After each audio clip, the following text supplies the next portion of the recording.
श्री स्वामी समर्थ। जय जय स्वामी समर्थ। स्वामींचं नाव घेऊन मी या व्हिडिओला सुरुवात करते। आषाढ महिना हा श्रावण महिना इतकाच पवित्र मानला जातो। आता आषाढ महिना चालू आहे आणि येत्या 24 जुलैला आषाढ महिन्याची समाप्तीही होणार आहे। तर आपल्याला आषाढ महिना संपण्यापूर्वी आपल्या कुलदेवीची ओटीही भरायची आहे, कारण आषाढ महिना हा धार्मिकदृष्ट्या अत्यंत महत्त्वाचा मानला जातो। या महिन्यात अनेक सण, व्रतवैकल्य आणि धार्मिक कार्यांना सुद्धा विशेष महत्त्व आहे। आषाढी एकादशीला श्रीहरी विष्णू 4 महिने करता योग निद्रेत जातात आणि या समस्त विश्वाचा कारभार महादेव सांभाळतात। म्हणूनच याला चातुर्मास असे म्हटले जाते। चातुर्मासामध्ये आपण जे पण कार्य करतो, जी पण पूजा करतो, सेवा करतो, त्याचं अनंतपटीने आपल्याला पुण्यफळ हे प्राप्त होत असतं आणि म्हणूनच या काळामध्ये श्रीहरी विष्णूंसोबत महादेवांच्या पूजेला सुद्धा विशेष महत्त्व दिलं जातं। तसेच या आषाढ महिन्यात गुप्त नवरात्र व गुरुपौर्णिमेसारखे महत्त्वाचे सण देखील येतात। आणि जर अजूनपर्यंत तुम्ही कुलदेवीची ओटी भरली नसेल तर आवर्जून तुम्हाला आषाढ महिना संपण्याच्या पूर्वी तुम्हाला आपल्या कुलदेवीची ओटीही भरायची आहे। जर तुमची कुलदैवत स्त्री असेल, म्हणजेच स्त्री देवता असेल, तर तुम्हाला आवर्जून कुलदेवीची ओटीही भरायची आहे। ओटी भरताना आपल्याला काही नियमांचं पालन करायचं, त्याचबरोबर काही वस्तू ज्या आहेत त्या आवर्जून आपल्याला ओटीमध्ये समावेश करायचा आहे। तसेच ही ओटी कोणी भरायची आहे, कोणी नाही भरायची आहे, तसेच तुम्ही ही ओटी घरच्या घरी कशी भरायची त्याबद्दल सविस्तर आणि अतिशय महत्त्वाची अशी माहिती मी तुम्हाला या व्हिडिओमध्ये देणार आहे। तो व्हिडिओ पूर्ण पहा आणि जर तुम्ही माझ्या चॅनलवर नवीन असतील तर चॅनलला सबस्क्राईब करा आणि शेजारी बेल आयकॉनसुद्धा प्रेस करा, जेणेकरून तुम्हाला माझ्या नवनवीन व्हिडिओचं नोटिफिकेशन हे मिळत राहील आणि तुम्ही एक पण व्हिडिओ मिस करणार नाही। आणि कमेंटमध्ये श्री स्वामी समर्थ किंवा श्री गुरुदेव दत्त लिहायला विसरू नका।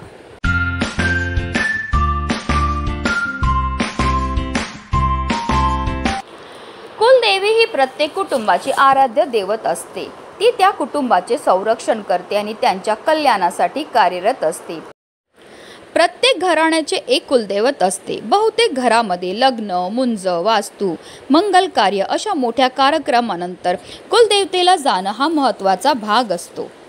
आपल्या आध्यात्मिक उन्नतीसाठी ज्या देवतेची उपासना आवश्यक असते अशा कुळातच भगवंत आपल्याला जन्माला घालतो। त्या देवतेला कुळाची कुलदेवता म्हणतात। कुलदेवता हा शब्द कुल आणि देवता या 2 शब्दांनी मिळून बनला आहे। कुळाची देवता ती कुलदेवता ज्या देवतेची उपासना केल्यावर मूलधार चक्रातील कुंडलीतनी शक्ती जागृत होते, म्हणजेच आध्यात्मिक उन्नतीला आरंभ होतो, ती देवता म्हणजे कुलदेवता। कुलदेवता ज्या वेळेस पुरुष देवता असते त्यावेळेस तिला कुलदेव असे म्हटले जाते। जेव्हा ती स्त्री देवता असते तेव्हा तिला कुलदेवी म्हणून संबोधली जाते। आपण कोणत्याही देवी देवतांची पूजाही करत असतील तरी सुद्धा आवर्जून आपल्याला आपल्या कुलदेवीची पूजा आणि सेवाही करायची आहे, कारण आपली कुलदेवी ही आपल्या कुळाचं रक्षण करणारी असते। आणि जर आपल्या कुळावर कुलदेवीची कृपा असेल तर आपल्या जीवनामध्ये सुख, समृद्धी, ऐश्वर्य हे कायम टिकून राहतं। तसेच आपल्या कुटुंबावर कधीही कोणत्याही प्रकारचं वाईट संकटसुद्धा येत नाही। किमान एकदा तरी तुम्हाला वर्षातनं आपल्या कुलदेवीच्या मूळ स्थानावर जाऊन तिची खणा नारळाने ओटी ही भरायची आहे। आता ही ओटी जी आहे ती कोणी भरू शकतं? आता जी घरची गृहलक्ष्मी आहे तिने ही ओटी भरली तरीही चालणार आहे, घरच्या कर्त्या पुरुषाने ही ओटी भरली तरीही चालणार आहे, घरामध्ये कुमारी मुलगी असेल तिने ही ओटी भरली तरीही चालणार आहे। पण जी स्त्री गरोदर असेल, गर्भवती असेल, तिने चुकून ही ओटी ही भरायची नाही आहे, कारण गर्भवती स्त्रीची पहिलाच देवीने ओटी ही भरलेली असते। आपल्या शास्त्रामध्ये असं म्हटलं आहे की गर्भवती स्त्रीने गर्भकाळामध्ये चुकूनही ना देवीची ना इतर कोणाचीही ओटी ही भरायची आहे। घरच्या घरी देवीची ओटी भरणार असेल तर कुलदेवीचा फोटो किंवा कुलदेवीची मूर्ती असेल तर त्यासमोर किंवा कुलदेवीच्या फोटोसमोर आपल्याला ही ओटी ही भरायची आहे। देवीची ओटी भरताना आपल्याला 6 वारी ऐवजी 9 वारी साडी तसेच खण हा अर्पण करायचा आहे। देवीला 6 वारी ऐवजी 9 वारी साडी अर्पण करण्यामागे सुद्धा शास्त्र आहे, कारण आपण नवरात्रीमध्ये देवीच्या 9 रूपांची पूजा ही करत असतो। तसेच खण म्हणजे जो त्रिकोणी खण असतो तो त्रिदेवांचं प्रतीक आहे, ब्रह्मा, विष्णू आणि महेश। देवीला अर्पण करणारी साडी सुती किंवा रेशमी असावी। कारण या धाग्यांमध्ये देवतेकडून येणाऱ्या सात्विक लहरी ग्रहण करण्याची व धरून ठेवण्याची क्षमता इतर धाग्यांच्या तुलनेत अधिक असते।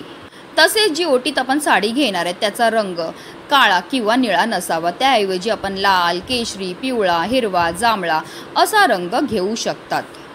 आता आपल्याला एका ताटामध्ये साडी ठेवायची आणि त्यावर आपल्याला खण हा ठेवायचा आहे। खणचा रंग सुद्धा शुभ असावा, तुम्ही लाल, पिवळा, हिरवा, सोनेरी रंग घेऊ शकतात। आता त्यावर आपल्याला पाण्याने भरलेला एक नारळ हा ठेवायचा। नारळाची शेंडी जी आहे ती आपल्याला देवीच्या दिशेने ठेवायची आहे, कारण नारळाच्या शेंडीकडे देवी तत्व आकृष्ट होते। हे तत्व नारळाद्वारे खण आणि साडी यामध्ये संक्रमित होण्यास मदत होते। तसेच नारळाच्या शेंडीतून प्रक्षेपित होणाऱ्या लहरी मूळ जीवाच्या शरीरात संरक्षक कवच निर्माण करते। आता त्या साडीवर आपल्याला थोडेसे अखंड तांदूळ सुद्धा ठेवायचे आहेत। हळद, कुंकू, हळकुंड, हिरव्या बांगड्या, हार, गजरा आणि खडीसाखर देखील ठेवायची आहे।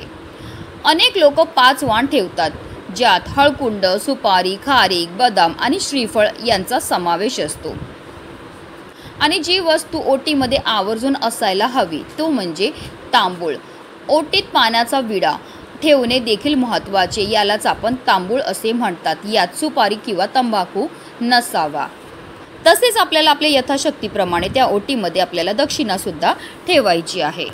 आता जर तुम्ही घरच्या घरी देवीची ओटी भरणार असतील तर सर्वप्रथम देवघरामध्ये दिवा हा प्रज्वलित करून घ्यायचा आहे। आसन घेऊन देवघरामध्ये बसायचं आहे।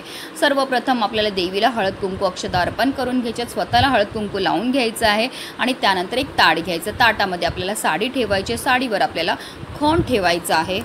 आता त्यावर आपल्याला नारळ हा ठेवायचा। नारळाची शेंडी जी आहे ती देवीच्या दिशेने असावी। त्या नारळावर आपल्याला ओंजळी भरून तांदूळ किंवा गहू हे ठेवायचे आहेत।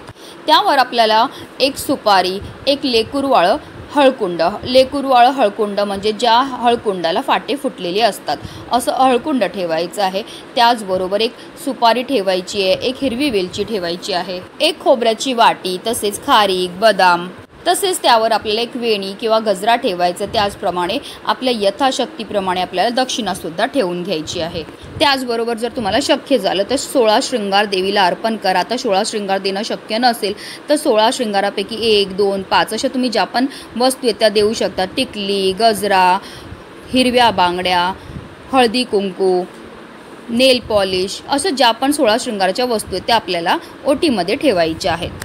त्याचबरोबर आपल्याला 5 फळंसुद्धा ठेवून घ्यायची आणि सर्वात महत्त्वाची वस्तू म्हणजे तांबूळ। तांबूळ शिवाय ही ओटी जी आहे ती अपूर्ण मानली जाते।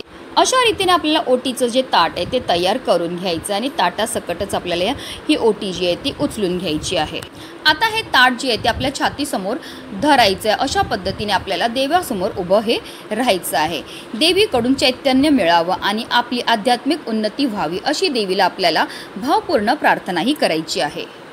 आता ही ओटी जी आहे ती आपल्याला देवीच्या चरणी अर्पण करायची। अर्पण करताना आपल्याला देवीला स्मरण करायचे, आपल्याकडनं झालेल्या कळत नकळत चुकांची क्षमा याचनाही करून घ्यायची आहे। तसेच आपल्या कुलदेवीला आपल्याला बोलायचं की मी वाहिलेल्या ओटीचा स्वीकार कर, तुझं अखंड कृपा आमच्या घरावर राहू दे। आता ही ओटी आपण देवीच्या चरणावर अर्पण केल्यानंतर आपल्याला 5 वेळा आपल्या ओंजळीमध्ये तांदूळ घ्यायचे आहेत आणि थोडे थोडे करून आपल्याला ते त्या ओटीवर व्हायचे आहेत। आता घरी वाहिलेल्या ओटीचं करायचं काय आहे तर तुम्ही तुमच्या घरी एखादी सवाशीण स्त्री येईल तिला ही ओटी देऊ शकतात किंवा ह्या ओटीमध्ये जे खाणाऱ्या वस्तू आहेत त्या तुम्ही खाऊ शकतात। तांदूळ आहे ते तुमच्या धान्यामध्ये ठेवू शकतात आणि जे साडी आणि खण आहे तो तुम्हाला तसाच ठेवून जायचा आहे।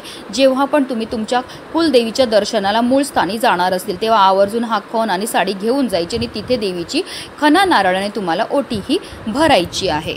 आपल्या कुलदेवीची ही सेवा केली तर त्यामुळे आपल्या कुळावर आपल्या कुटुंबावर देवीची भरभरून कृपाही होत असते आणि तिच्या कृपेने आपल्या कुटुंबामध्ये सुख समृद्धी ऐश्वर्य हे कायम टिकून राहतं। तसेच आपल्याला अखंड सौभाग्याची प्राप्तीही होत असते। आता ही कुलदेवीची ओटी तुम्ही कधी भरू शकता तर तुम्ही कोणत्याही मंगळवारी किंवा शुक्रवारी कुलदेवीची ओटीही भरू शकता।